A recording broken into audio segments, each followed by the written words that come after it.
Bienvenidas y bienvenidos a un episodio más de Narcomundo, el podcast. Gracias que nos acompaña, gracias que se conectó a esta transmisión, si lo está viendo en vivo o si lo está viendo desfasado. De todos modos, bienvenido, bienvenida a nuestra comunidad inteligente que ya hemos hecho, pues hemos aglutinado bastante segmento, bastante nicho, mi querido Jesús Lemus Barajas. Te abrazo con mucho gusto y en esta ocasión pues un gran episodio del podcast que ya veníamos saboreando desde hace varios días. ¿Cómo estás? Te abrazo con mucho gusto. ¿Qué tal, mi querido José Luis, hermano del alma? Te mando un fuerte abrazo con cariño hasta donde estés. Oye, pues muy agradecido por esta posibilidad que me das de poder platicar de estos temas tan interesantes que no se tocan en ningún medio y menos con esta soltura que tú nos garantizas y este conocimiento. Querido José Luis, por eso me siento muy contento de estar en nuestro podcast para seguir platicando con esta audiencia cada vez más inteligente, ¿eh? Y que nos sigue haciendo bastantes y muy buenos comentarios, cosa que hay que agradecer desde acá, desde esta trinchera. Y pues estamos aquí dispuestos para este gran tema, José Luis, que has puesto sobre la mesa y creo que tenemos que irlo deshebrando finamente como siempre acostumbramos en este espacio. Oye, sí, mi querido Jesús, porque la semana pasada estábamos hablando precisamente de algunos miembros del crimen organizado del Cártel Jalisco Nueva Generación y por ahí se nos escapó un caso muy sonado, usted ya lo recordará, que ocurrió precisamente el 19 de marzo. Allá en El Salado, en esta comunidad, en esta sindicatura del Salado, en la región del Álamo. Estamos hablando de Mónica Zambada Niebla, Mónica del Rosario Zambada Niebla, la Mallita, le dicen algunos, que fue capturada y después la soltaron en un operativo muy extraño. Vamos a hablar de eso el día de hoy. Vamos a hablar también, para que vaya usted calando los temas, vamos a hablar también de Juan José Farías Álvarez, mejor conocido como el abuelo, que ya hay diferentes operativos de seguridad que están llevando a cabo las autoridades para agarrar a este sujeto y no solamente a él, sino a otro personaje que usted lo conoce muy bien, del que también hablaremos profundamente. Híjole, no me voy a adelantar, los voy a dejar con esa duda. Vámonos con el primer tema, mi querido Jesús, porque es un caso muy extraño, porque la gente que lo vimos en tiempo real, el 19 de marzo del 2026, de repente hubo un operativo bastante fuerte. Usted debe de conocer, debe de entender que el Álamo, en la sindicatura del Salado, esto es al sur de Culiacán, Sinaloa, es una región que ha sido históricamente, desde, vamos a decirlo así, desde la infancia de Ismael Zambada García el Mayo, una zona en la que él se guarecía, una zona que él cooptó, una comunidad muy pequeña de, híjole, muy poquitos habitantes. Ahorita le voy a dar el dato de cuántos habitantes hay en el Salado, que ha podido cooptar, insisto, que pudo cooptar Ismael el Mayo Zambada desde muy joven, y ahí se guareció toda su familia. Ahí hizo migas con algunos lugareños, toda la gente que pues permanece históricamente en este lugar, pues conoce a la familia Zambada, sabe que ellos se mueven pues a diestra y siniestra, nadie los molesta, y los que hemos tenido oportunidad de pisar esa zona sabemos que solamente hay una carretera de entrada y es la misma que es de salida. Es un pueblo, parecería perdido, de casas modestas, pero cuando uno se empieza a adentrar a esta región, se percata que hay casas bastante bien construidas, que son propiedad precisamente de la familia Zambada. Mi querido Jesús, nos encontramos con un operativo el 19 que deja aprendidos de manera momentánea, pues diría bastante, durante 2 horas, a esta señora Mónica Zambada Niebla, la Mallita, junto con su hija, en un helicóptero de estos artillados Black Hawk. Dejan 11 muertos y de repente nos enteramos que pues no iban por ella, iban por otros personajes. Vamos, si quieres, desgranando a ver si que la mazorca. ¿Cómo podemos detallar cómo fue el operativo que logra la captura, en primer lugar, de Joel Enríquez Sandoval Romero, alias el 19? Iban por él, no lo encontraron y detienen a Omar Osvaldo Torres Cavada, mejor conocido como el Patas. Vámonos por ahí, mi querido Jesús, un operativo bastante fuerte que deja 11 muertos y las autoridades dicen, pues liberamos a la hija del Mayo Zambada. Ahí vamos a empezar por esas preguntas y por ese contexto. Fíjate que suena muy interesante hacer la revisión de este caso, José Luis, porque de entrada, todo mundo en México, bueno, todos los mexicanos me refiero, sabemos dónde se ubica la familia del Mayo Zambada. Y si el gobierno mexicano no había querido ir por ellos o por ellas en este caso, pues es porque simplemente le tenía cierta consideración. El operativo de ir a la captura, donde detienen a Mónica del Rosario Zambada Niebla, de 46 años de edad, ese operativo no nace en el corazón de la Fiscalía General de la República, ni nace en la intención de la presidenta ni de Omar García Harfuch. Sabemos y de antemano hay que dejar establecido que existe la complicidad entre el gobierno mexicano, entre la Cuarta Transformación y el gobierno de Ismael Zambada, el gobierno criminal me refiero. Entonces, desde entonces estaba ahí sobre la mesa la ubicación de los familiares, no se había querido actuar y de repente llega el operativo. ¿Por qué llega el operativo, José Luis? Llega simple y sencillamente porque es una disposición del gobierno norteamericano. Es parte de los trabajos de investigación que se realizan encubiertamente por debajo y que mientras Claudia dice no hay colaboración, bien que están interviniendo justamente los gringos y qué bueno que alguien persiga justamente a los narcotraficantes. El caso es que la captura de Mónica del Rosario Zambada Niebla se dio en ese marco, en el marco de la intervención norteamericana con un grupo de soldados mexicanos y también, pues justamente con inteligencia de los SEALs, la Marina norteamericana. Ellos son los que deciden ir justamente por ella, nada más que en el operativo, pues interviene posteriormente elementos afines a Omar García Harfuch y es cuando se hace la rebambaramba, es cuando detienen a Mónica porque iban por Mónica, porque Mónica, aunque diga el gobierno mexicano que no tenía ningún requerimiento, Mónica estaba dentro de esas listas que establece el gobierno mexicano de la Oficina de Control de Bienes en el Extranjero, que son justamente donde ubican aquellos que son lavadores del narcotráfico, pero que no tienen una actuación dentro del narcotráfico, sino simplemente actúan como lavadores y posibilitando justamente el delito del narcotráfico. Entonces, ya estaba Mónica, igual que sus dos hermanas, igual que la mamá de Mónica, o la esposa del Mayo, o las otras dos hijas del Mayo, ya estaban bajo la mira de la oficina, la OFAC, que le llaman, de control de bienes extranjeros.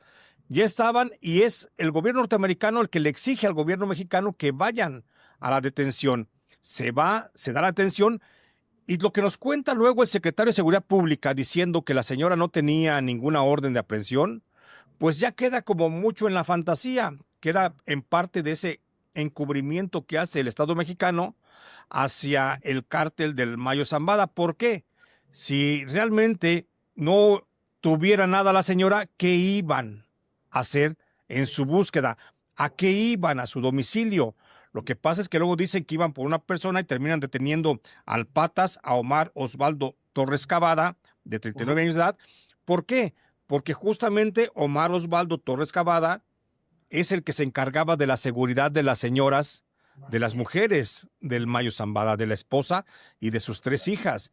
Y por eso caen abatidos 11 personas en ese encuentro, que son las que estuvieron defendiendo a fuego así que a fuego abierto, pues que no fuera a darse la captura. Se imponen las fuerzas del gobierno mexicano, abaten a 11, detienen, o más bien Omar Osvaldo se entrega y también logran la detención de la señora Mónica del Rosario. Y aquí termina eso que no acabamos de entender. Es una detención, la visten con el uniforme camuflado de la Marina, la meten a un helicóptero y ahí la mantienen como en una hora. ¿Qué pasó en esa hora? ¿Qué negociaron? ¿Con quién hablaron? ¿Por qué luego la terminan dejando en libertad? Por supuesto que vino la orden de ponerla en libertad. Dicen, para cubrirle las espaldas a la presidenta, que la puesta en libertad de la señora Mónica del Rosario fue una decisión de la fiscal general de la República, doña Ernestina Godoy, que porque no tenía ninguna orden de aprehensión ni ninguna cosa que debiera con la autoridad. Si no la tenías, ¿por qué fuiste a buscarla o a molestarla a su casa? Pero peor tantito, José Luis, peor tantito, porque al día siguiente de esa captura, liberación inmediata, la señora Mónica del Rosario se ampara, obtiene el amparo de un juez federal y entonces te vuelves a preguntar, si no tienes orden de aprehensión, si no andas en chingaderas, si no estás en el narco, si no estás bajo la mira del gobierno norteamericano, ¿qué necesidad tienes de ir a solicitar un amparo? Es como si ahorita tú y yo vamos y corremos a solicitar un amparo. ¿Cómo por qué nos vamos a amparar? Si Ajá. no tenemos ni nada que nos persiga. Y en este caso, ahí queda la gran duda. ¿Por qué iban por Mónica del Rosario? Pues porque Mónica del Rosario es la hija mayor justamente de las tres hijas de el Mayo Zambada, y es la que prácticamente gobierna a la mamá, a la esposa del Mayo Zambada, y es la que mantiene el lavado de los activos que aporta el narcotráfico al grupo de los Mayos o a la familia del Mayo Zambada, y es la que legaliza el dinero que proviene del narcotráfico. Ella estaba observada, fíjate, desde hace 20 años está observando el gobierno norteamericano la participación de Mónica del Rosario justamente en estos temas, junto con su hermana María Teresa y junto con su hermana, no, perdón, la señora es María Teresa y con su hermana Midia Patricia y Ujú. Modesta. Son las que están desde hace 20 años en la mira del gobierno norteamericano para que, porque ahí les lleva la pista del lavado de dinero. Evidentemente había una intención de captura, una petición, y hay que decirlo, hay una petición del gobierno norteamericano de captura con fines de extradición de la hija del Mayo Zambada.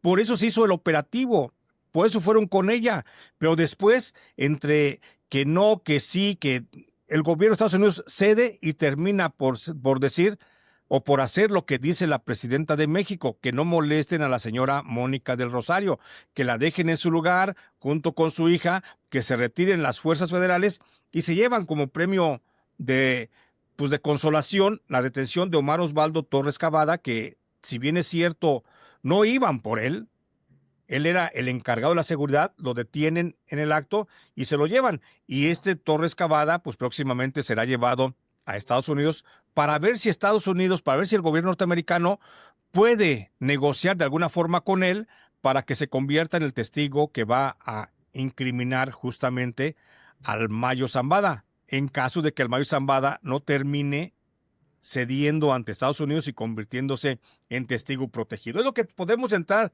o plantear de entrada para a partir de ahí, querido José Luis, ir desmadejando este montón de hilos que se nos presentan en este tema. Gran resumen, mi querido Jesús. Hay que destacar también que en menos de 24 horas, la facción de La Malliza, liderada por Ismael Zambada Siqueiros, que decíamos ya en unos episodios anteriores que el Mayito está cada vez más flaco en Sinaloa, y le vamos a decir por qué. Porque al menos el 28, el 18, perdón, de marzo, recordarán ustedes que antes de que ocurriera esto que acaba de referir Jesús Lemus, de la captura momentánea y la liberación de Mónica Zambada Niebla, se registró un acto relevante en el puerto de Manzanillo, en Colima. Esto fue el 18 de marzo, cuando elementos de la Secretaría de la Marina y la Policía Estatal de Colima interceptaron a un grupo armado, recordarán ustedes que viven allá, sobre el bulevar costero de Miguel de la Madrid. Esto es acercándose al puerto colimense. Hubo un enfrentamiento y la persecución terminó con el abatimiento de César Gabriel Cepeda Guzmán, alias La Barquita, identificado como jefe de sicarios de La Malliza en esta región. Esto fue un día antes de lo que ocurrió en el Salado, en esta sindicatura, en el poblado del Álamo. Abatieron a César Gabriel Cepeda Guzmán, este era jefe de sicarios de La Malliza en la región. Y después viene esto que refiere mi querido Jesús, de la detención momentánea de Mónica Zambada Niebla. Y aquí aportando datos finos a lo que ocurrió ese día, porque hay muchas preguntas en el aire que no nos ha querido contestar la propia presidencia de la República, ni tampoco el secretario de Seguridad Omar García Harfuch fue preciso en sus declaraciones. Podemos decir que fue una mentira, porque al ser omiso, pues solamente eres cómplice de esa falta de información que provee a la ciudadanía. El 19 de marzo, que se despliega este operativo en la Sindicatura del Salado, vimos cómo el objetivo prioritario primero nos lo pintaron, ya como había dicho inicialmente, a Joel Enrique Sandoval Romero, alias el 19. Total que no logran atraparlo porque este hombre no estaba ahí, y detienen con armas largas y presunta droga a granel a este hombre, a Omar Osvaldo Torres Cavada, conocido como el Patas. Se localizaba, perdón, al momento de su detención en Valle Escondido, en Culiacán, y vimos muchos de esos videos en los que las hijas del Mayo Zambada decían pues a gritos, por favor, regresen a la niña, traigan a la niña, suelten a la niña. Se referían a la hija de Mónica Zambada Niebla, que también había sido ingresada a este helicóptero artillado. A ambas, bueno, al menos a la madre, con lo que se puede ver en las fotografías y videos que nos han compartido, pues a Mónica se ve que le ponen pues una especie de chamarra o algún elemento militar, algún paliacate en los ojos para que no pudiera ver, y en esas 2 horas que estuvo ahí, pues hubo bastante negociación. Las autoridades dicen que la guarecieron porque estaban en los enfrentamientos armados y que no querían que le pasara nada a la señora. Imagínese usted que hay un enfrentamiento y los militares se lo llevan a usted para guarecerlo, pues ya quisiéramos ese nivel de deferencia por parte de las autoridades castrenses para defendernos de operativos que ocurren lo mismo en el Estado de México que en Durango, en Sinaloa, en Michoacán. Entonces, las autoridades muy amables se llevaron a la señora Mónica Zambada y la retuvieron ahí por su seguridad, fue lo que argumentaron. Después, no hemos sabido quiénes son esos 11 presuntos integrantes de los Mayos que abatieron. No hay información de quiénes son. No hay nada que refiera actualmente sobre esa agresión armada y que con apego al marco de la ley, pues los militares pues repelieron esa agresión. No hay absolutamente nada de información al respecto. Lo que dice Jesús Lemus es muy interesante. Estamos tratando de deshebrar esta gran bola de queso. Hay versiones oficiales que detallan que pues, la revisión de los antecedentes legales que hizo en ese momento la fiscal Ernestina Godoy, pues detallaban que no había orden de aprehensión ni cargos vigentes en contra de la señora Mónica Zambada Niebla. Sin embargo, ya decíamos, hay diferentes empresas. Vamos a nombrar algunas de las empresas con las que ha estado vinculada Mónica Zambada Niebla y sus hermanas. Sus hermanas, recordemos, María Teresa, Miriam Patricia, Modesta, y pues ella, Mónica del Rosario Zambada Niebla, son hermanas de este notable capo Vicentillo, Vicente Zambada Niebla, también conocido en los bajos mundos como el traidor. Pues algunas de estas empresas, mi querido Jesús, para que la gente entienda un Sí. poquito más de qué hablamos: Multiservicios, Hevis SADCB en Culiacán, Sinaloa; Establo Puerto Rico SADCB igual en Culiacán, Sinaloa; Rosario Niebla A, dicen aquí una gasolinera igual en Culiacán, Sinaloa, que está registrado bajo el nombre de esta señora, de Mónica del Rosario; Jamaro Constructores SADCB, y quizás la más notable, la que usted ha visto seguramente o que en algún momento vio, era la Nueva Industria de Ganaderos de Culiacán SADCB, que tenía como principal producto esta leche, la leche Santa Mónica, que va precisamente en honor a la hija del Mayo Zambada, una marca que creó Zambada García, pues de alguna manera para dar un regalo a su entonces pequeña hija. Y déjame darte un dato interesantísimo que no mucha gente está tomando en cuenta en este operativo que ocurrió, perdón, el 19 de marzo, que en ese lugar no solo se encontraba Mónica Zambada Niebla, se encontraba Marco Antonio Zazueta Osuna, el Zazuetón. Él es esposo de Mónica Zambada Niebla, quien también tendría algunas actividades dentro de la organización de su suegro, ¿no? Del Mayo Zambada. Y también, además de Mónica del Rosario, estaba María Teresa Zambada Niebla y su esposo Rafael Zazueta el Rafles.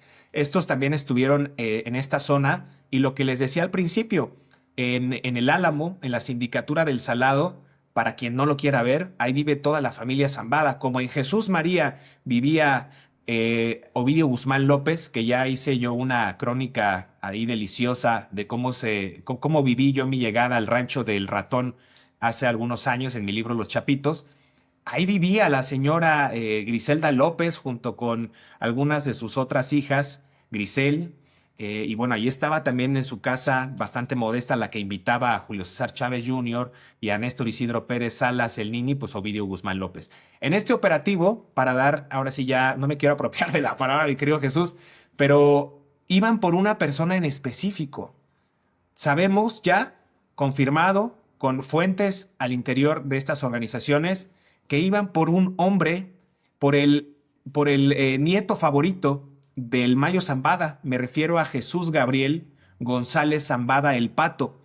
El Pato Zambada ha sido un operador silencioso de la facción de la Malliza, más allá del Mayito Flaco que pues, piden $5 millones, me parece, por su captura, o más, creo que ya aumentó a 15, ¿no? Por ahí, creo que a 15 millones.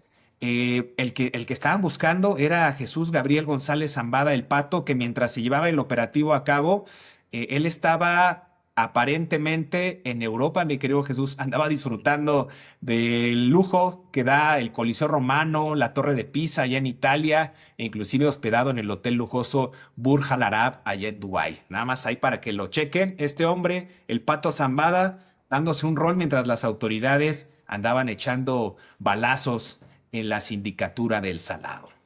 Y hay que decir también, José Luis, una cosa bien interesante que es el meollo de cómo se da el operativo. A Estados Unidos, a los gringos, pues no amaneció el agente de la DEA y el agente el representante del Tesoro en la fiscalía, no amanecieron y dijeron, oye, ¿por qué no vamos por la hija del Mayo Zambada? No, es parte de una estrategia de investigación que surge porque voy a irme un poquito para atrás y a lo mejor contar un hecho que pudiera ser que no tiene referencia con el asunto de Mónica Zambada Niebla, pero hace apenas unas 2 semanas se sabe en Estados Unidos de que hubo una reunión entre agentes o más bien representantes del Mayito Flaco que se reunieron con las mujeres, esposa, hijas, bueno, familiares de El Marro de Santa Rosa de Lima, y se reunieron porque fueron a proponerle un negocio al cártel de Santa Rosa.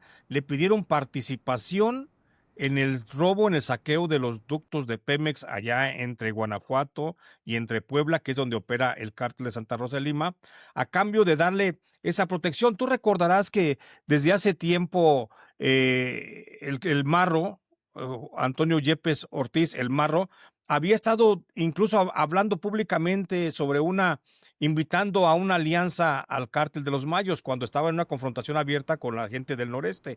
Tú Sí, claro. recordarás. Y entonces parece ser que los Mayos apenas hace poco, no hace más de un mes, que los Mayos decidieron acercarse y tener contacto con la gente del Marro. El Marro está en prisión, está en Almoloya, pero desde Almoloya está gobernando justamente al cártel de Santa Rosa. Y entonces resulta que los Mayos se acercan al cártel de Santa Rosa, le proponen que les dé chance a los Mayos para entrar al negocio del huachicol y que en contraparte o en contrapago les van a ayudar para hacer brazo armado los Mayos del cártel de Santa Rosa, y el cártel de Santa Rosa está incursionando, le proponen que incursione en una nueva modalidad, en el robo de trailers y camiones de carga. Entonces, esa operación que resulta es lo que hace que en Estados Unidos se prendan las alertas. Y prendan las alertas en función de que si ya está fluyendo dinero del huachicol de Pemex en Salamanca y del Triángulo Rojo allá por Tecamachalco, Puebla, si ya está fluyendo dinero de ese huachicol hacia las arcas del lavado de dinero del Mayo Zambada, que sería justamente las empresas que acabas de mencionar de la señora Mónica del Rosario. Por eso Estados Unidos pone atención otra vez en Mónica, porque sabe que van a empezar a fluir o ya están fluyendo las cantidades industriales de dinero. Hay que recordar que el cártel de Santa Rosa tiene un promedio diario de ingresos de $1 millón, José Luis. $1 millón nomás por estarle sacando y rascándole a los tubos del huachicol, que hablamos de por lo menos unas 700 tomas clandestinas que son minas de oro que están aventando dólares todos los días por el boquete. Entonces, esa relación de los mayos con el cártel de Santa Rosa, donde ahora los mayos pueden incursionar al negocio del huachicol, es lo que hizo que llamara la atención al gobierno norteamericano. Por eso el gobierno norteamericano comienza a buscar. Y los mayos, se sabe, José Luis, en Estados Unidos, se sabe de que los mayos están en una etapa crítica económicamente. Sí. La guerra contra los chapitos les ha costado muchísimo dinero, igual que a los chapitos. Tanto dinero les ha costado a los chapitos que prácticamente ahora lo que tenía el control del cártel de Sinaloa, de la fracción de los chapitos, pues ya prácticamente todo está enajenado o está a favor de lo que maneja el cártel de Jalisco Nueva Generación. El nuevo amo de Jalisco Nueva Generación, hay que recordar que es Juan Carlos Valencia, y Juan Carlos Valencia está tomando una actitud más aguerrida en torno a esa alianza de los Chapos y el Jalisco para pelear contra los mayos, a grado tal de incautarles grandes cantidades y propiedades, ¿eh? Entonces, hasta donde se sabe, la guerra entre los Chapos y los mayitos le está afectando a los dos y están quedando menguados económicamente. Y por eso los mayos recurren a la fuente donde pueden tener dinero, que es el cártel de Santa Rosa, ingresando al negocio del huachicol para financiarse y que les deje pues recursos suficientes para seguir enfrentando el costo de la guerra contra los Chapos. Los Chapos también están entregando hasta los laboratorios de producción de fentanilo para poder continuar con esa guerra con los mayos. Entonces, producto de este enmarque, querido José Luis, es que el gobierno norteamericano puso los ojos hacia dónde estaban fluyendo los recursos o hacia dónde fluirían los recursos, y es por eso que dicen, pues vamos de una vez por la señora Mónica del Rosario Zambada Niebla. Van por ella, pero no contaban con la sorpresa de la presidenta, así que dicen, no, no, no, no, no, no, no, es mujer, las mujeres no, y que la chingada, y que déjala acá. Y es cuando mandan a Pinocho Omar García Harfuch a que se invente una historia. Y se inventa la historia de los 11 caídos. Los 11 muertos que, como tú bien dices, José Luis, no existe registro. Nada. No hay. No hay registro de 11 asesinados en ese enfrentamiento, o 12 confrontados, pues, que cayeron muertos. No existe. Y volvemos a los datos que le gusta a Omar García Harfuch dar. Mentira tras mentira. Datos que no son verificables, datos que no son comprobables y que él los hace pasar ante la ignorancia del grueso de la población. Ahí les dice, pues 11 más, ¿quién se va a fijar dónde están? No se han dado cuenta, pues que siempre hay gente, periodistas, que estamos atentos a los datos y que decimos, vamos a ver quiénes fueron los 11 muertos. Y que resulta que, pues que en ninguna parte están. En ninguna parte están estos muertos. Vamos a saber en algún momento si el gobierno de Claudia Sheinbaum quiere clarificar qué fue lo que pasó esa tarde del 19 de marzo allá en El Salado. Pues vamos a ver qué dato nos aporta a final de cuentas, porque hay que insistir y hay que recordar, Omar García Harfuch en Estados Unidos es reconocido por eso, por dar datos que no son verificables ni comprobables y menos auditables. Entonces, por eso él puede decir, llevamos 10,000 millones de laboratorios destruidos, de su peculio, todo eso sale, ¿no? Pero no sale, no choca pues con la realidad. Entonces, ese es el tema que tenemos que comenzar a entender en este caso. Ahora, hay que insistir mucho, José Luis, hay que insistir mucho en esta captura de la señora Mónica del Rosario, que para mí fue un culiacanazo 2.0, al puro estilo de como cuando dejó López Obrador dejar ir a Ovidio. Pues ahora fue la presidenta Claudia Sheinbaum la que dijo, déjenla, suéltenla, no se la lleven. Y salen con la tontería de que no había ninguna orden de aprehensión. Entonces volvemos a decir, si no había orden de aprehensión, ¿qué estaba haciendo las fuerzas, el operativo norteamericano yendo por esta mujer? ¿Sí? Entonces ahí está algo fundamental, y todo esto va a tener sin duda alguna impacto, José Luis, en el caso allá de Estados Unidos, que antes déjame tocar el tema que también se pone interesante y que tenemos que revisarlo, y aquí te lo planteo públicamente. Tenemos que revisar el caso de Rafael Caro Quintero, pues Claro. que ya mandaron su juicio hasta marzo del 27.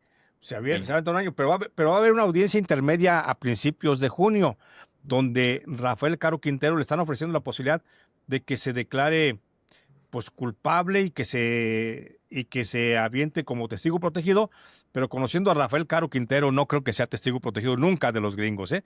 Igual las circunstancias le cambian, pero bueno, no me quiero salir del tema, nada más sí proponerte para que no dejemos de revisar el tema de Rafael Caro Quintero y la recién pasada audiencia que tuvo.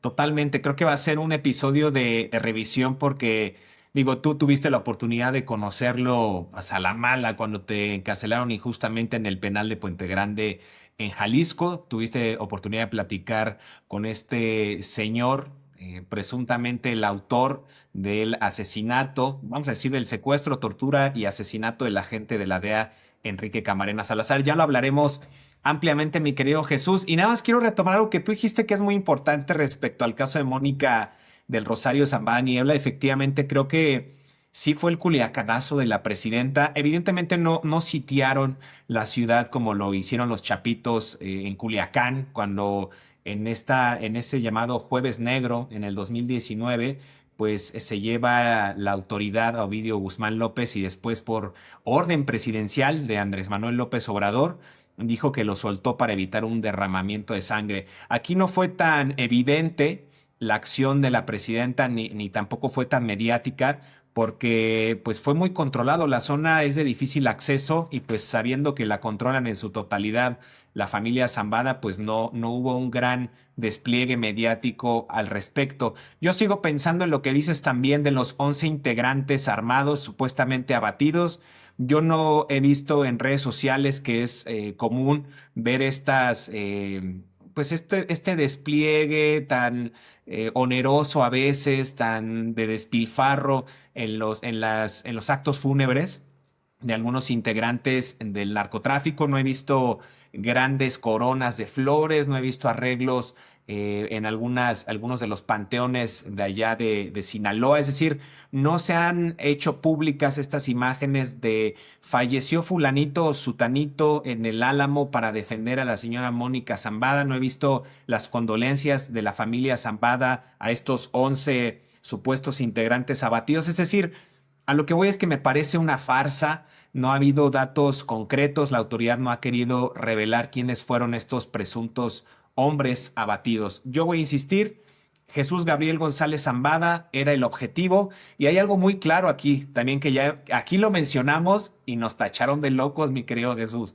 que hay la fallida alianza entre el Mayito Flaco y el Chapo Isidro está temblando. Fausto Isidro Mesa Flores, el Chapo Isidro, el Mayito Flaco, y decir, Fausto Isidro Mesa Flores, el Chapo Isidro e Ismael Zambada Siqueiros, el Mayito Flaco, ya están en una franca decadencia. Esa alianza nació muerta. Aquí se los dije, se los dijimos en el podcast Narcomundo. No tenía fin, no tenía para dónde hacerse la conjunción de esfuerzos de estos dos personajes, simplemente porque cojean del mismo pie. Son ambiciosos, son realmente violentos, son personajes que no acatan ni entienden de razones y siempre quieren tomar todo por la fuerza. Les salió el tiro por la culata. Ya sé lo que van a decir en los comentarios, que soy de una facción, que pertenezco a los chapitos y demás. La verdad es que no hay forma. Simplemente nosotros, basados en el análisis, en las fuentes que tenemos y en el estudio del crimen organizado, lo hemos dicho. Esa alianza que se gestó ya tenía diferencias entre los líderes y también pues había diferentes objetivos para llevar a cabo no solamente los negocios del trasiego de drogas, sino otros delitos. Ya lo estamos viendo, como decía Jesús Lemos, que evidentemente la facción de de los Mayitos ya había negociado con el cártel Santa Rosa de Lima en incursionar en otros delitos y eso hablaba de su afán de querer tener mayor incentivos económicos para la guerra, cosa que el Chapo Isidro está tratando de buscar con otros frentes criminales. Entonces, nada más para que lo tenga en consideración, mi querido Jesús, que aquí no mentimos, se lo dijimos, nos tacharon de locos. No, es que tú Claro. estás diciendo que los chapitos van a ganar la guerra. Yo no quiero que gane la guerra a nadie, quiero que se acabe esta inmundicia, quiero que se acabe estos actos violentos que están afectando a la población en el estado de Sinaloa, que dejen vivir, que la gente pueda ir al Tata, pueda ir a Mazatlán, a Los Mochis, que pueda pasearse libremente en Culiacán. O sea, eso es algo que se ha querido difundir en este espacio y usted, chayotero, usted, croquetero del bienestar, no ha entendido todavía, mi querido Jesús. Nada más ahí lo dejo. Pues, no, fíjate, José Luis, que luego a veces, sí, ya que tocas el tema, sí hay que referir, ¿no? Que sí hay un chingo de croqueteros que luego se acercan a este podcast que es, les decimos, es para gente inteligente, este podcast, o sea, es que los chayoteros ver este programa es como las perlas en el hocico de los puercos, mi querido José Luis. Entonces, no van a lucir, o sea, no van a entender, no van a saber de qué se trata. Y hay muchos que nomás se acercan pues para estar cuestionando y diciendo, pero no saben, y por eso te digo, es en vano estar hablando de ellos. Por eso a la audiencia inteligente sí hay que explicarle puntualmente para que vaya entendiendo la reflexión. Y con relación a lo que dices, José Luis, de la alianza el Chapo Isidro con el Mayito Flaco, sí, efectivamente, lo dijimos aquí en su momento. Es una alianza que estaba destinada al fracaso. Se está fracturando. ¿Por qué? Porque fue una alianza como por conveniencia. Ahora sí que es como cuando buscas amor por soledad, querido José Luis, ¿sí? Que Cuando no te te van a satisface terminar. la mano, buscas a la... Es como cuando buscas amor por soledad, pues vas a encontrar lo que sea, ¿no? Nada de, ¿cómo se llama? De fidelidad, pues, en el acto, va a haber. Y aquí está pasando lo mismo. El Chapo Isidro se unió con el Mayito Flaco en la guerra contra los Chapitos o contra los Chapos por una Ujú. sola razón. El Chapo Isidro le apostaba a que pronto, que no se prolongara tanto la guerra, que ganaran pronto a los Chapos y que fuera magnánimo el Mallito Flaco y le dijera, tú quédate con esto y con esto y con esto. Iba realmente por los de guerra, el propio Chapo Isidro. Y en el caso justamente de este señor, el, el Mallito Flaco se Ujú. alió con el Chapo Isidro, pues también nomás para utilizarlo, como para que se escuchara fuerte su nombre y para que dijera que tenía células buscando a los Chapos en el norte de Sonora, en Baja California, que es donde tenía presencia justamente el Chapo Isidro, donde tiene presencia, y también en algunas partes de la zona limítrofe entre Chihuahua y Sonora. Por Ujú. eso fue la alianza, no fue una alianza que realmente dijeras tú, como en el caso de los Chapos con el Jalisco. Había una alianza que dijeron, vamos a terminar con estos y te damos la marca Jalisco, te quedas con la marca Sinaloa y a nosotros nos dejas como un cártel independiente aliado y sobre Ujú. eso vamos. No iban, ellos iban más bien como muy ambiciosos, José Luis, como tú ya bien lo acabas de plantear, y por eso fue que esto va a terminar mal para los dos, para el Mayito Flaco y para el Chapo Isidro, y si no terminan confrontados a guerra, les va a ir bien a los dos. Porque creo que podría ser por ahí el tema de que están ya peleándose plazas entre ellos mismos, entre el Chapo y el Mayo, están peleándose algunas regiones que ya controlaban unos y otros, y entre ellos mismos ya comenzó la guerra, y están culpando que son los otros, que son los Mayos y que son los Jaliscos, ¿sí? Pero por lo pronto yo creo que el Mayito Flaco está volteando hacia Guanajuato, al cártel de Santa Rosa de Lima, pues justamente para tener un respiro económico. Le está costando muchísimo esta guerra con los Chapos y él ve el gran negocio que significa el huachicol, y esta sería la primera ocasión, si no me equivoco, José Luis, tú corrígeme, en que el cártel de Sinaloa se aleja del negocio de las drogas para entrar a un negocio que no es justamente, vamos, se aleja de ser cártel de las drogas para convertirse en un grupo del crimen organizado. Entonces, si las matemáticas no me fallan, creo que esta es la primera acción del cártel del Mayo Zambada, que se aleja y dice, ya no nada más estoy en las drogas, también entro al negocio y no tardan en entrar al negocio de cobrar piso, José Luis. Yo no lo dudo porque, como bien dices, las organizaciones criminales operan más bien como empresas y al no ver pues una valía o un retorno, vamos a decirlo así, de inversión o grandes capitales tras haber invertido en el tráfico de drogas y su estructura, pues tienen que diversificar su gama de delitos hacia otras áreas, ¿no? Lo hemos visto con el cártel Jalisco Nueva Generación e inclusive no, vamos con el cártel Santa Rosa de Lima, que nació precisamente de la extracción de hidrocarburos de manera ilegal del huachicol y de allí más bien saltó al narcotráfico mexicano. Aquí sería al revés. Vemos que el narcotráfico emprendido históricamente por el cártel de Sinaloa con el Mayo Zambada, pues ahora migraría a otros delitos para subsistir, ¿no? Yo creo que ese es pues el único método que estamos ahorita vislumbrando para que el Mayito Flaco pues encuentre un poco de aire, ¿no? Y estaba ahorita nada más checando, perdón que me salte rápido, me voy a regresar al tema de Mónica, estaba Sí, checando la página del órgano de administración judicial y se dale. ve como claramente en la lista de acuerdos el juicio de amparo número 346, diagonal 2026 lo realizó Mónica Zambada Niebla, aquí dice titular de la Fiscalía General de la República, promovido más bien por la Fiscalía General de la República el 19 de marzo del 2026, justo cuando se da el operativo. Y también Omar Osvaldo Torres Cavada, el Patas, el juicio de amparo número 347, diagonal 2026, pues fue prendido en la misma fecha por igual la titularidad de la Fiscalía General de la República. Nada más para dejarlo ahí, que sí existe constancia en el órgano de administración judicial de que ahí estaban los juicios de amparo. Entonces, pues yo creo que sí, mi querido Jesús, va a haber una lucha, lo hemos visto, intestina por el control de las marcas de Sinaloa en específico, y vamos a ver si el Mayito Flaco termina aliado con el cártel Santa Rosa de Lima, y el Chapo Isidro, por su parte, pues logra hacer migas con otros de los grupos como los Cabrera Sarabia, quizás, y se hacen de algunas otras escisiones por ahí que estén sueltas y que quieran unirse a las filas criminales de uno u otro bando. Bueno, pues ahí veremos cómo se gesta esta batalla. Nada más decir que precisamente el Chapo Isidro fue quien dio el pitazo en este rancho de la familia Zambada para que fueran no solo por Mónica Zambada Niebla, sino por estos nombres que hemos dicho, por María Teresa Zambada Niebla, por su esposo Rafael Zazueta el Rafles, Marco Antonio Zazueta Osuna el Zazuetón, y por supuesto del que hemos hablado, Jesús Gabriel González Zambada el Pato, el nieto favorito del Mayo Zambada. Escuchen bien este nombre, Jesús Gabriel González Zambada el Pato, es uno de los personajes que próximamente va a estar sonando aún más en las filas del crimen organizado.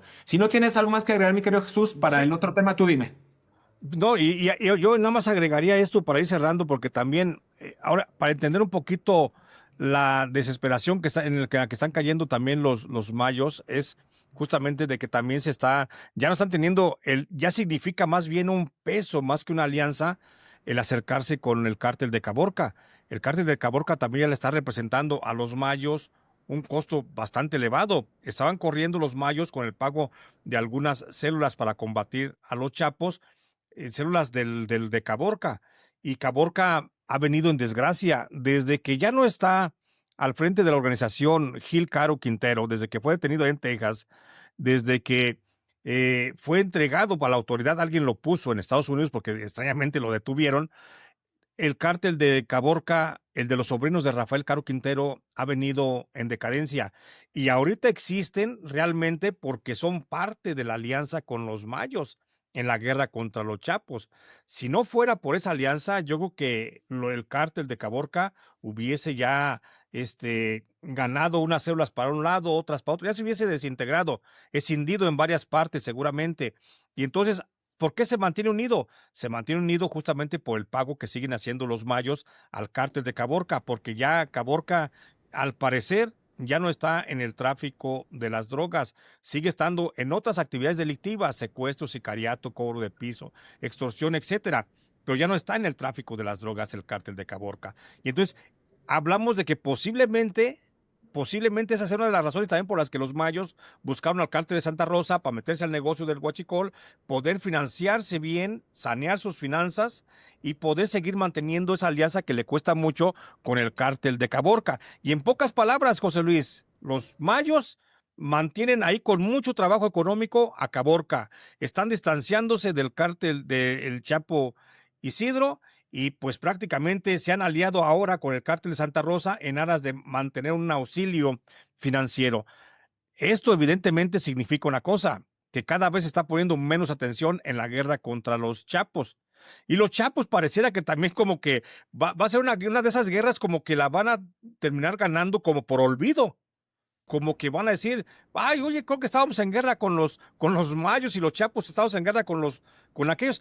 Van a terminar como tratando de olvidarla, apostándole a que sea justamente el paso del tiempo el que termine con esas diferencias con las que iniciaron.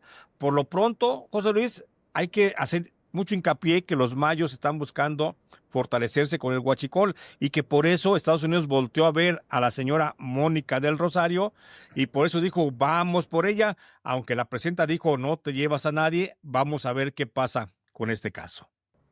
Oye, qué interesante, ¿no? La movida de estas piezas Sí. criminales en este ajedrez en el que luchan los chapos y los mayos. Creo que voy a cerrar mi comentario respecto a este tema, que creo que sí, va a terminar siendo una guerra que, pues, que quede en el olvido, porque hemos visto también ya ataques muy focalizados, ya no hemos visto ese despliegue operativo tan fuerte que inició el 9 de septiembre del 2024, ¿no? Unas semanas después de que se llevaran al Mayo Zambada el 25 de julio del 2024, recordemos allá en esta pista clandestina de Campo Berlín allá en Nabolato. Bueno, pues a manos de Joaquín Guzmán López ya hemos visto cómo ha ido descendiendo el nivel de criminalidad y de violencia en Sinaloa, que esperemos llegue a niveles bajos, ¿no? A niveles históricos, pero bajos, récord, y que se pueda vivir en paz en este estado que me atrevo a decir que es el estado de la República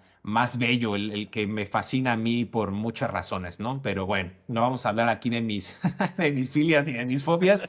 Entonces, quiero que vayamos al otro tema que tú me propusiste, mi querido Jesús, que es buenísimo, es impactante porque Juan José Farías Álvarez, usted lo recuerda, relevante en el estado de Michoacán, de donde es oriundo mi querido Jesús Lemus, donde también fue vinculado este hombre históricamente, el abuelo, a los grupos de autodefensa y señalado también después por presuntos vínculos con el crimen organizado. Este hombre que fue, recordemos, por allá del 2013, 2014, uno de los que se sumó a la guerra para sacar a los caballeros templarios de la entidad cuando estos, insisto, grupos de autodefensa, estas guardias comunitarias, decían, estamos hasta la madre del crimen organizado, se fragmenta por ahí el cártel de los Valencia, surgen dos grandes escisiones, recordemos la Resistencia y los Torcidos, en ese momento encabezados por Nemesio Oseguera Cervantes, el Mencho, y bueno, ahí se desata una guerra intestina por el control de Michoacán que hemos visto a manos del cártel del Golfo, a manos de los Zetas, que al final son, pues sí, expulsados, pero dejando un saldo, pues, de desgracia y de un cobro de piso que parece que no cesa en la entidad. Y precisamente este hombre, Juan José Farías Álvarez, un personaje notable que en algún momento luchó por la libertad de su pueblo, pues terminó convirtiéndose en lo que juró destruir, en un capo de la droga, un prolífico narcotraficante, hoy día jefe de una organización delictiva. Algunos hablan de Cárteles Unidos, aunque tuvo su propia organización, mi querido Jesús, el cártel de Tepalcatepec. Tú lo has estudiado de manera prístina. Y bueno, en días recientes, semanas recientes, hemos visto diferentes operativos presuntamente del gobierno de Estados Unidos para capturar no solo a Juan José Farías Álvarez, sino a Nicolás Sierra Santana, el gordo Santana, quien también es líder de los Viagras y estaría colaborando de cerca con este hombre. Yo te cedo la palabra a ti porque no hay persona más idónea que pueda hablar de este tema que tú eres un gran referente del estudio de las organizaciones en Michoacán, por muchas razones, evidentemente porque creciste ahí, pero creo que te has enfocado bastante en Tierra Caliente, que es una de las zonas pues bastante álgidas para el tema del narcotráfico. ¿Y qué nos puedes decir, mi querido Jesús, de este tema Bueno, de José Farías Álvarez y del Gordo Santana? pues gran introducción, José Luis, la que nos estás planteando y pones perfectamente el balón, pues para decirle nada más a nuestra audiencia que en este momento, pese a que el gobierno mexicano, la presidencia de la República, la señora Claudia Sheinbaum, está diciendo que no hay intervención de agentes extranjeros en México, estamos en posibilidad de decirle a nuestra audiencia de que sí hay operaciones en territorio, como dice la presidenta, territorio como si fueran apaches, ¿no? Dice la presidenta, pero sí hay acciones en suelo mexicano, por supuesto, de agentes de la DEA que están yendo a la cacería de dos grandes narcotraficantes, ya lo decía mi querido José Luis Montenegro, a la cacería de justamente el abuelo Farías y Juan José, perdón, Nicolás Sierra Santana. Son las dos cabezas de las dos organizaciones criminales más importantes que surgieron después de que tanto Nicolás como el propio abuelo eran líderes de las autodefensas. Recordemos 2014, 2013 surgen, comienzan a marchar al lado del doctor Mireles y de Hipólito Mora, del abuelo, de papá Pitufo, etcétera. Todos comienzan a marchar para sacar a los cárteles de las drogas de Michoacán y terminan convirtiéndose justamente en eso, como dice José Luis, en lo que juraron destruir, se convirtieron ellos ahora. El caso es que hoy agentes de la DEA en una célula de trabajo junto con la Sedena y la Marina, que no, fíjate, y aquí volvemos a decir qué importante es esta información.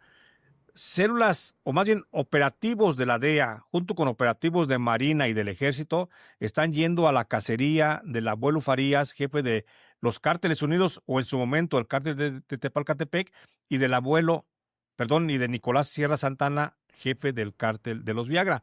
Y Ujú. están yendo sin el apoyo de la Secretaría de Seguridad Pública. Recordemos que la Secretaría de Seguridad Pública tiene una policía que se llama Unidad Nacional de Operaciones, Ujú. algo así como 2,000 elementos que son los que ya traen ahí en la inteligencia y que son con los que Omar García Harfuch hace operativos, pero de manera muy extraña, el gobierno de Estados Unidos, aunque ya Harfuch fue a Estados Unidos a besar manos y a pedir perdón y a recibir zapes, no ha podido convencer a Estados Unidos de que es un hombre certero para los Probo. trabajos de investigación como se le consideró en un principio. Hay que recordar que todavía antes de la captura de Nemesio Ceguera, Omar García Harfuch era el superhombre de las confianzas del gobierno de Donald Trump, sobre todo de Marco Rubio. Después de la captura y aniquilamiento de Nemesio Ceguera, cuando no le dieron participación al gobierno mexicano y pudieron dar con la captura del narcotraficante, es cuando le perdieron la confianza al Pinocho Omar García Harfuch.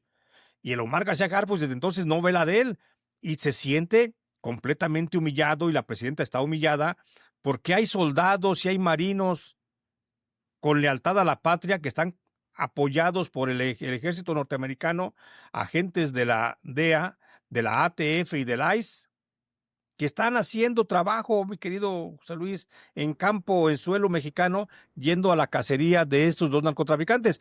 Yo no tengo la menor duda, José Luis, de que pronto, muy pronto, vamos a ver la captura o de el abuelo o de Nicolás Sierra Santana, porque ya andan por ahí haciendo sus trabajos de inteligencia. Hay apoyo en suelo michoacano, incluso en aire michoacano, hay apoyo de aeronaves no tripuladas que están haciendo sobrevuelos y tomando pues datos de la geografía criminal michoacana para poder dar a la captura de estos delincuentes. Y esto, fíjate que si la presidenta está fuera de este operativo, si Omar García Harfuch está fuera de este operativo, lo más seguro es que en una de esas, en el refilón, se anda llevando al gobernador Alfredo Ramírez Bedoya, que es Uy. un socio criminal de estos dos narcotraficantes de suma importancia y que hay una operación conjunta para lograr su detención. ¿Y por qué? ¿Por qué se da eso? Pues porque Estados Unidos está, no sé si preocupado o metido en la ambición del negocio, no sé, pero quieren arrebatarle justamente al cártel de Tepalcatepec o de los cárteles unidos y al cártel de Nicolás Sierra Santana el control que mantienen de esa zona de la costa michoacana, que sigue siendo un puerto alterno, José Luis. Sí, claro. No, no nada más es Manzanillo en Colima o Lázaro Cárdenas en Michoacán o Salina Cruz en Oaxaca, por donde están llegando cargamentos de cocaína desde Colombia. No, también hay una zona y es una franja, José Luis, de por lo menos casi, ¿qué te gustan? 60, 70 kilómetros en costas michoacanas donde atracan embarcaciones, dicen sumergibles y semisumergibles que están Ujú. llegando a esa región con grandes cargamentos que controla justamente esa zona, estos dos cárteles. Por eso a Estados Unidos le interesa mucho, mucho la detención del abuelo y del gordo Sierra Santana, porque ellos son los que han establecido un puerto alterno, donde no nada más, José Luis, hay que decirlo a la gente, no nada más está llegando drogas, también está llegando, no voy a decir la palabra, de esas resorteras, juguetes del diablo, están Sí. llegando, que llegan justamente de China y llegan incluso de los países europeos, como a través del canal de Panamá, bajan por Panamá y suben por el Pacífico y están llegando a ese punto. Por eso vemos, y hay que decirlo de refilón, José Luis, el caso de este muchacho Osmar que terminó anulando a dos maestras en la escuela preparatoria Antón Macarenco, pues no es un caso fortuito, ¿eh? ¿Y por qué te voy a decir? Porque en Lázaro Cárdenas igual que en cualquier punto de la costa michoacana, pululan las ofertas de armas y de resorteras, perdón, y de Sí, juguetes sí, del sí. diablo que la población puede adquirir al precio que quiera. Entonces, uno de los puntos más importantes de filtración de este tipo de artefactos que incrementan la violencia en México, tenemos que decirlo, es justamente esa zona, de la zona del puerto, de la costa michoacana, que lo han convertido en un puerto alterno. Y por eso Estados Unidos está tratando de poner un freno, un tapón. No tanto porque Estados Unidos no quiera que fluyan las resorteras en México, sino más bien porque le están quitando el negocio a las resorteras que entran por la frontera norte. Y por eso están buscando frenar a los que están haciendo ese boquete a la economía, a la subeconomía norteamericana, que vive mucho de ese trasiego. Y nada más hay que dar una cifra, José Luis, hay que dar una cifra de cuántas resorteras ilegales entran a México al año, 200,000. Y de esas 200,000, por lo menos el 40% llegan justamente allá por el puerto de Lázaro Cárdenas o el puerto alterno de Lázaro Cárdenas. El otro 60% pues entra por las rutas conocidas que ya tenemos bien establecidas. La frontera norte, México, Estados Unidos, ahí, en ese punto, entra el 60%, pero el 40% es allá. Y ese control lo tienen estas dos agrupaciones criminales, el cártel de Tepalcatepec, o también pues operando a veces como cártel de los Unidos, y también, por supuesto, el cártel de los Viagra. Por eso la intención del gobierno norteamericano de ir a la cacería de estos dos cabezas del crimen importante. Recordemos que por el Gordo Sierra Santana están ofreciendo una recompensa de $5 millones. Ujú. Y por la cabeza o la captura o quien dé información para su detención del abuelo Farías, están dando $10 millones. Entonces, está bastante interesante la intención que tiene el gobierno norteamericano sobre estos dos narcotraficantes, dos criminales de sumo peso en Michoacán, que estoy seguro se va a dar dentro de muy poco. Claro, siempre y cuando no le den participación al gobierno de la presidenta Claudia Sheinbaum o al propio Omar García Harfuch. ¿Por qué lo digo? Simplemente el Gordo Santana y el abuelo Farías crecieron cuando Alfredo Castillo Cervantes operaba en Michoacán una especie de subgobierno de la República en el periodo del presidente Enrique Peña Nieto. Bueno, pues muchos de esos funcionarios que estaban con Alfredo Castillo Cervantes, que tuvieron contacto con esos narcotraficantes cuando eran autodefensas, hoy se encuentran en el gobierno, en la Ujú. cúpula del poder de Alfredo Ramírez Bedoya. Entonces, por eso podemos entender cómo se están dando las cosas y cómo están calentando, y por eso la urgencia del gobierno norteamericano para lograr la detención de estos dos delincuentes.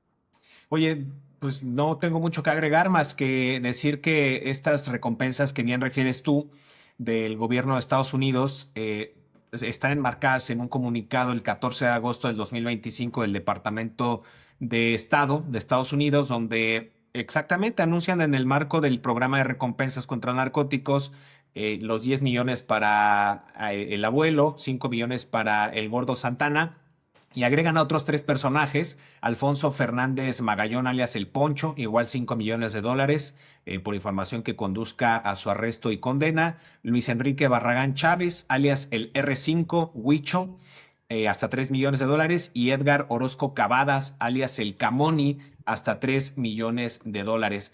Recalcar nada más que Cárteles Unidos, según el gobierno de Estados Unidos, comenzó como una alianza de cárteles más pequeños en el estado de Michoacán, con el fin, estoy leyendo textualmente, de impedir la incursión de cárteles más grandes y organizaciones criminales en Michoacán, como los Caballeros Templarios y más recientemente el Cártel Jalisco Nueva Generación. Eso es lo que dice el gobierno de Estados Unidos.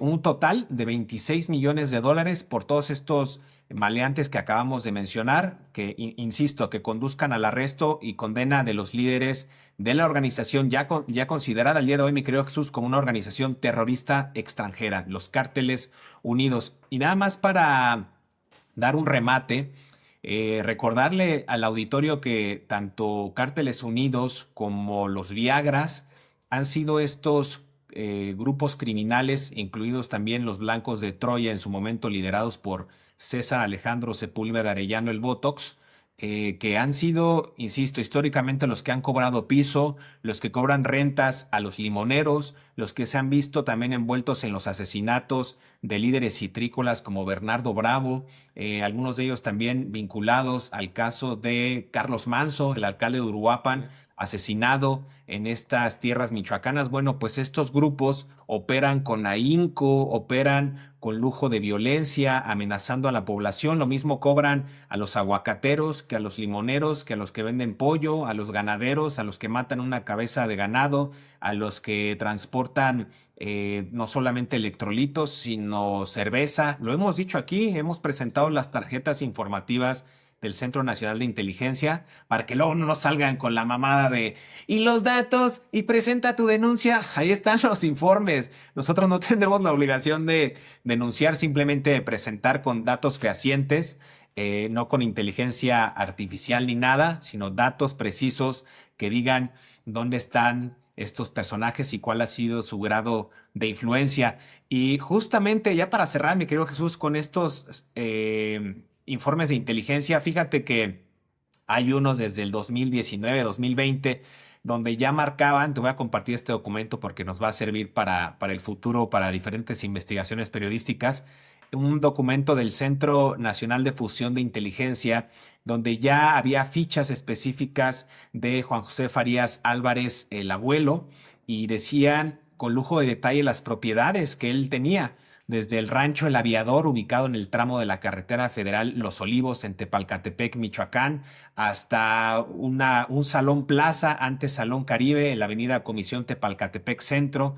Este es pues un salón con una superficie de 6,400 metros cuadrados, propiedad de los hermanos Farías Álvarez, y hay fotografías del Salón Plaza. Hay otra propiedad como el Hotel Jardín, ubicado en el kilómetro 1.8 en la carretera estatal de Tepalcatepec, Cualcomán, igual construido por los Farías Álvarez, tendría un valor aproximado de 2.5 millones de pesos. Es decir, aquí desde hace muchos años las autoridades se están haciendo pendejas. No hay otra palabra ni otro adjetivo. Ya lo tenían ubicado, ya lo tienen ubicado. Saben que sus domicilios relacionados están en la calle Mariano Matamoros, número 5, en el centro de Tepalcatepec. Hay otro en la calle Carlos Salazar.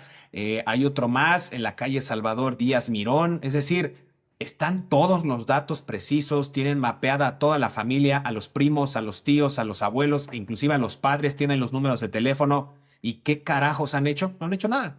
No han hecho nada por mantener no solamente a raya a este hombre, sino capturar a todo su círculo de influencia y llevarlos ante la ley para que pues, los enjuicien por sus probables o presuntos delitos, mi querido Jesús. Es lo que yo puedo aportar a esto porque, digo, aquí el maestro la figura que ha podido detallar de manera prístina en investigaciones periodísticas a esta organización, pues ha sido tú, mi querido Jesús.